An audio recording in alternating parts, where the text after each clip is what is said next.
Rise and shine. You're watching WCTV Eyewitness News. The Good Morning Show starts now. We are back. The time now 6:32. This is a live view from Moultrie Veterans Parkway. The weather stem camera there. Very interesting morning. You know, I guess as we say, the calm before the storm. It is nice that we are dealing with calm right now, starting out this morning. But we're looking at the day before, huh, Rob? This is the time to get ready, get prepared.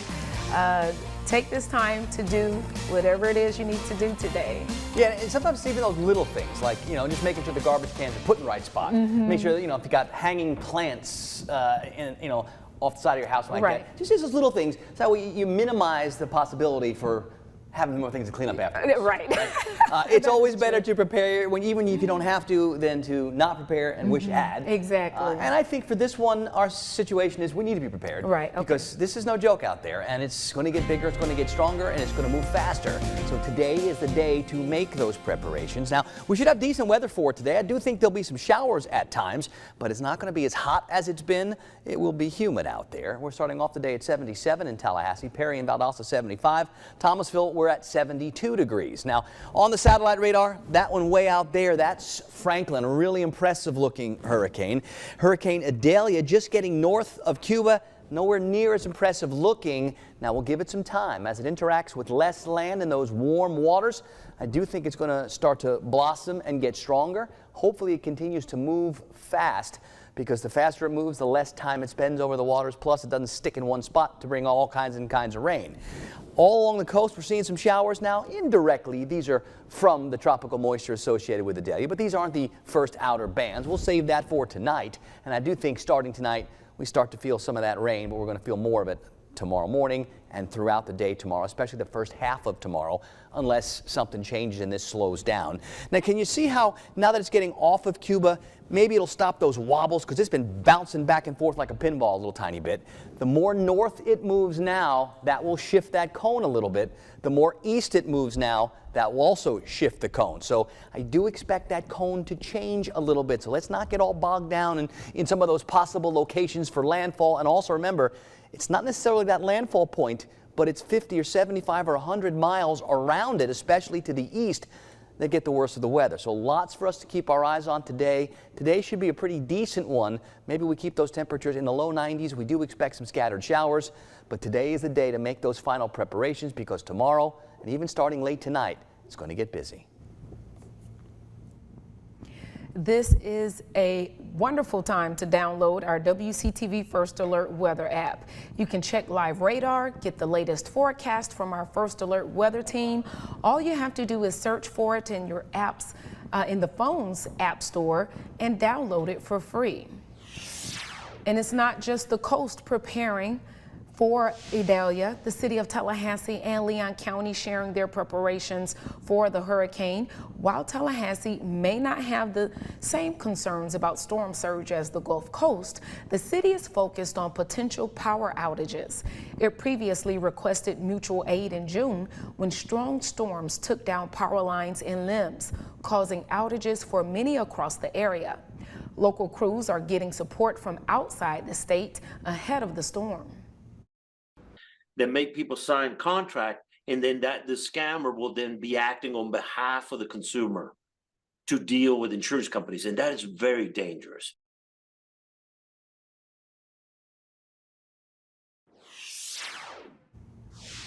Southwest Georgia also preparing for Idalia. The area still very much remembers the impact Hurricane Michael left nearly 5 years ago. In October 2018, Michael left thousands of residents without power and water, backed up sewage systems, and kept emergency responders on standby while the storm passed over. Officials also urging caution regarding insurance fraud in the wake of a destructive storm.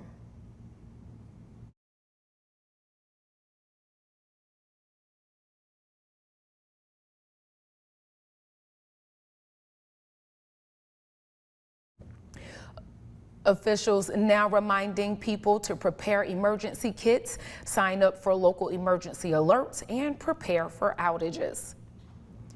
Now to school closures. A majority of the districts in our area, including Leon County, are closed tomorrow. Madison and Jefferson County schools will release early today. Lafayette and Hamilton County schools are open today, but all after-school activities are canceled. All colleges and universities in our area, including FSU, FAMU, and TCC, are also closed tomorrow. Now, if you're still preparing for the storm and need sandbags, there are several locations around the Big Bend. Leon County opening up places to fill sandbags at Northeast Library on Thomasville Road, the Appalachia Regional Park, Fred George Park, Fort Braden Park, and the intersection of Oak Ridge Road and Ranchero Road. In Suwannee County, you can head to the Live Oak Fire Department on Northeast Duval Street, the Suwannee County Judicial Annex, and the Branford Volunteer Fire Department. In Jefferson County, you can head to the Lloyd Fire Station, Jefferson County Fire Rescue on Martin Road, or the old Wasissa Post Office to collect those bags. There is a 15 bag per person limit. Time now for First Alert Weather with meteorologist Rob Nucatola. All right, we get started on the day planner. So here's our forecast for today, the day before Idalia is the main weather player. And I think today we're going to have some patches of sunshine, some cloud cover, and definitely some pockets of showers. Those pockets of showers become more numerous later today and tonight. And we've got a pretty good chance to keep those temperatures maybe in the low 90s. That's it. Now we'll talk about those watches and warnings. We've got hurricane warnings for coastal areas in Franklin, Wakulla, and then from Jefferson County up through Brooks and Lowndes and all the way down.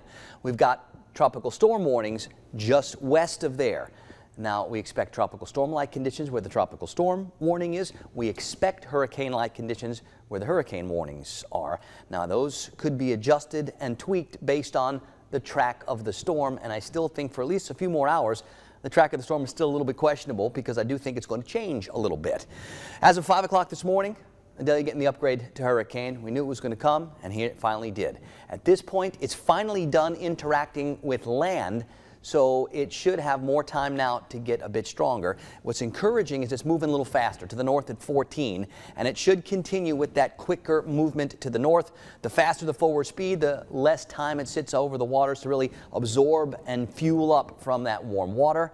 I also think these little wobbles that it's been having so much will start to become less. But any little wobble now, any more movement north now could shift that cone a bit more west. Any more wobbles that shift it maybe a little bit more east early could shift that cone a little bit more east. So between now and the 11 o'clock advisory, I still think this cone is going to shift. And always remember, we don't focus on that icon in the middle of the cone. That's just really for aesthetics. You focus on the entire cone, and that really is most of the nature coast. It goes all the way to parts of Wakulla County, and it goes all the way down towards Pasco County. So a little bit of wobble either way could shift that cone back out over towards more areas west or more areas east, so it's still changeable, and that means you do the preparations, get your guard up, be ready. Always better to have prepared when you didn't need to than the other way around. Now this is moving quick enough where it should get in, out, and done. I think there's improving conditions starting on Thursday. Here's what it looks like on the satellite presentation. Not the most impressive looking one, but give it a few hours, especially once I think that visible satellite imagery starts to take over. We'll start to see that impressive convection in the middle. This is going to boom quite a bit. So we'll watch and we'll see how it moves as more north. And it definitely looks like it's been moving more north for the past couple of hours. We'll see if that continues, because remember, that movement to the north now likely shifts that cone more to the west later. Plenty of things to keep our eyes on. I've not loved a lot of the computer solutions. They've been all over the place with this one. These are hard, even for the computers to figure out. So what we do is we watch and we kind of figure out which ones we like the best, and then we make our own adjustments to them. Well, this computer, I think, has been doing a pretty good job. It still leans a little bit more west of where the National Hurricane Center track is, and I'm not convinced this one is the exact right solution, but what it's telling me, and I think the way we take away from all this, is we need to be ready for this, because I think by late tonight and early tomorrow, we're starting to get those bands. During the day tomorrow, we're going to get some serious wind and serious rain, especially early. And then once it moves away, now we start to talk about maybe a few wraparound showers and hopefully bringing in some cooler and drier air starting Thursday. Areas from Taylor County and south, 8 to 12 foot expectations for storm surge. There's nothing to say that that couldn't get extended farther back to the west if the cone shifts. So lots to keep our eyes on today, Please keep checking in. I'll have lots of updates here and all over the social media all day, all night, and all day tomorrow for sure. Now, I see some showers in spots on the Wakulla County coast and in the Taylor County area. I also see some showers in southern Dixie County. Some of these will drift a little bit more north. Other showers will develop at times today, and these are way out ahead of the tropical system. Tonight, we start to get those bands of rain. They'll be much more serious, so if you've got some more stuff to do around the house, outdoors today to make sure it's all ready for the storm, today is the day to do it, and earlier, of course, will be better than later because it won't be as hot as it will be in the middle of the afternoon. Most of our temperatures between 72 and 77 and not really moving all that much this morning. It's not super breezy out there just yet. I do think we're going to start to feel that breeze freshen by the afternoon, by the evening, first out of the southeast, then out of the east. And then we'll see how those winds really perk up tonight and tomorrow as the storm itself gets closer. You see here on the Futurecast by 6 o'clock tonight, we're talking still hit or miss showers. But by 10 o'clock tonight, now we're talking some of those bands. And that may be a little bit aggressive and a little bit early, but as long as that forward speed keeps doing what it's doing, maybe we do start to see some decent bands before midnight and quite a bit in the overnight period. So tonight into tomorrow, that's when it starts. Through the first half of tomorrow at least, that's when it's at its peak. Once we get past that, we start looking for clearing by Thursday. And you know what? That's a pretty nice looking Labor Day forecast for the weekend. But we've got bigger things to deal with first. And of course, that's all about Adelia.